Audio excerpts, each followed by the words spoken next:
Izinkan saya untuk berkongsi salah satu daripada pengalaman saya. Saya sudah mengalami banyak kehilangan dan saya pasti kamu juga ada pengalaman-pengalaman sendiri. Bagi saya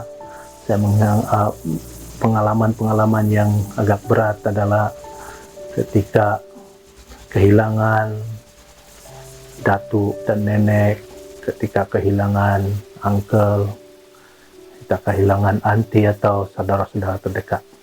Namun pada tahun 2012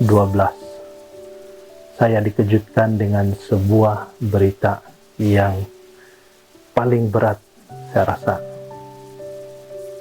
Waktu itu saya berada di sebuah perkemahan dan di tempat itu tidak ada line telepon dan uncle dan juga anak buah saya datang ke situ membawa berita itu bahwa salah seorang daripada adik lelaki saya telah meninggal dunia.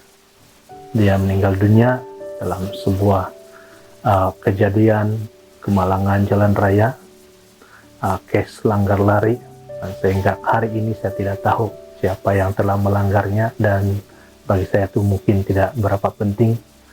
Tetapi rasa kehilangan, kejutan itu begitu berkesan. Saya masih ingat waktu itu saya tidak dapat mengawal diri. Saya menangis tanpa menghiraukan rasa malu atau segan.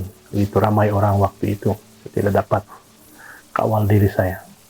Dan saya harus menenangkan diri saya untuk memandu dengan baik. Dan sepanjang pemanduan itu, saya mengalirkan air mata dan ada waktunya saya harus berhenti untuk bertenang.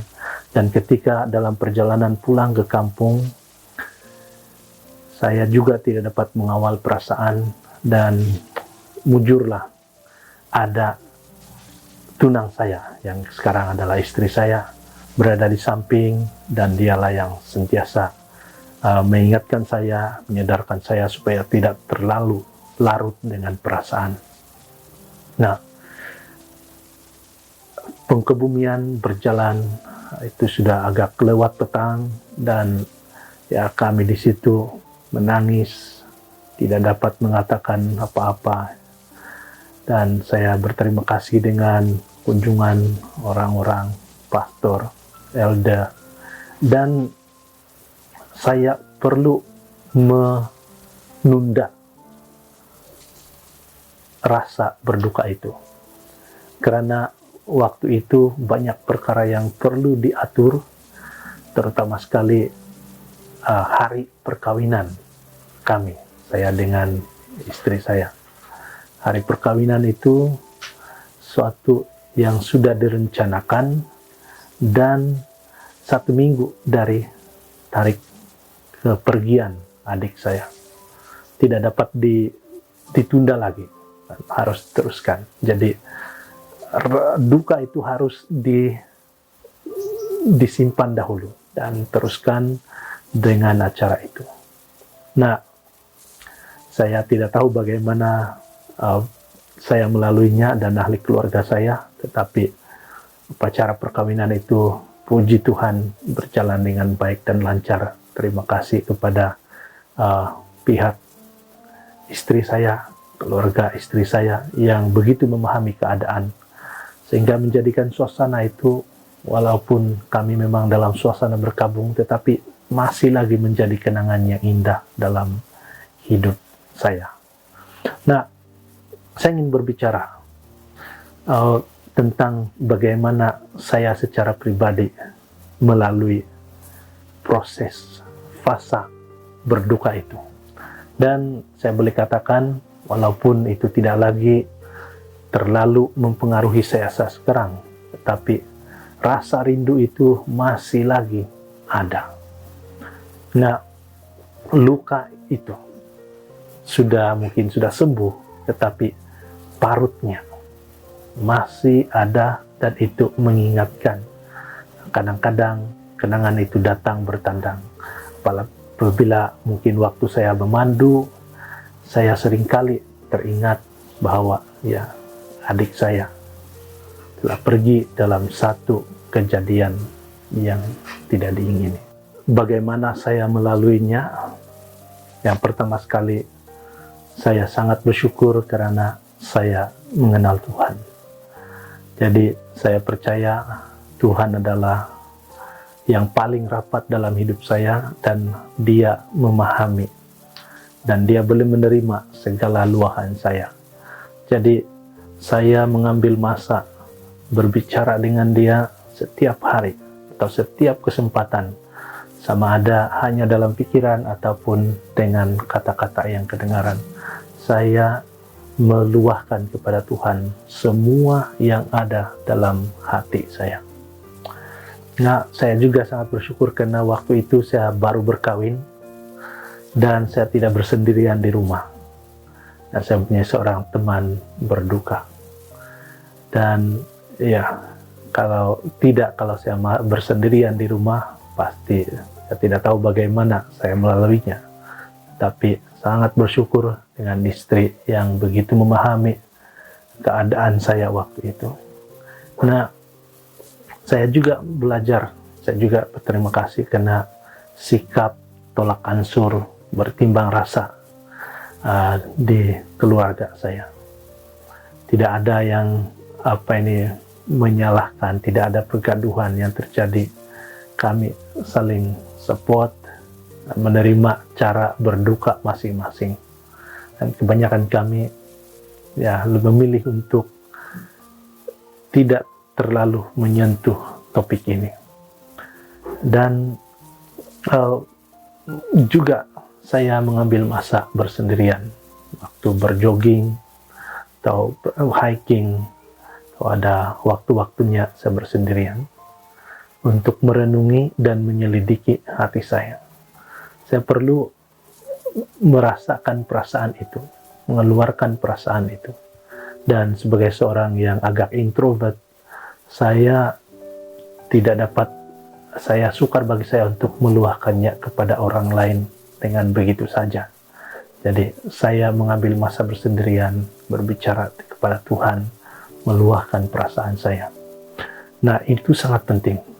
Saya juga mengisi masa dengan kerja-kerja yang baik, yang karena saya seorang pastor pelayanan, membuat kerja-kerja sukarela dan melakukan hal-hal yang baik pada orang lain, membantu saya untuk mengangkat kembali semangat saya untuk bangkit daripada rasa berduka itu.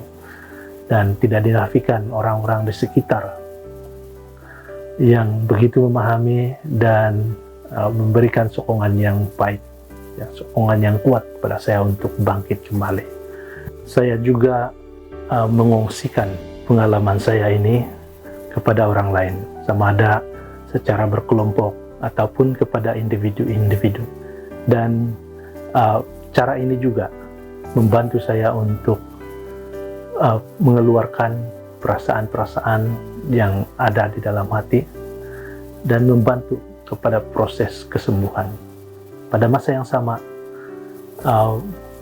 saya juga berharap ia akan membantu orang-orang yang mendengar kesaksian ataupun perkongsian saya. Nah, saya juga belajar dalam waktu itu untuk bertimbang rasa kepada diri saya sendiri. Karena ada waktunya rasa bersalah itu, rasa menyesal itu, rasa marah begitu kuat sehingga saya boleh berpikir hal-hal yang tidak sepatutnya dilakukan, yang tidak baik untuk dipikirkan, karena itu juga mempengaruhi mental dan juga emosi saya. Jadi belajar untuk mengawal diri dan bertimbang rasa kepada diri kita. Belajar untuk mengampuni orang lain, belajar untuk mengampuni diri saya. Ini adalah sebuah perjalanan. Dan kita terus belajar dari hari ke hari, setiap hari dalam hidup. Karena apabila kita telah mengalami tragedi kematian yang seperti ini, pemergian seseorang yang kita kasihi dengan cara yang begitu tragik, begitu sukar untuk diterima, kita hidup kita pasti bukan seperti yang dahulu lagi. Namun itu tidak bermaksud kita tidak boleh meneruskan kehidupan ini dengan baik. Malahan dari pengalaman ini kita boleh bangkit dan menjadi lebih dewasa, lebih dapat mengawal diri kita. Semoga perkongsian pada kali ini membantu kamu, membantu saya, membantu kita untuk tetap bersemangat, tetap mempunyai kekuatan untuk menghadapi masa depan walaupun kita telah mengalami kehilangan yang sukar untuk diterima. Semoga kita diberikan inspirasi untuk bangkit daripada rasa kehilangan yang begitu besar itu, sehingga kita juga menjadi inspirasi kepada orang lain. Teman berduka mendoakan Anda supaya ada damai sejahtera dari surga menemani kita semua dalam perjalanan menuju kesembuhan.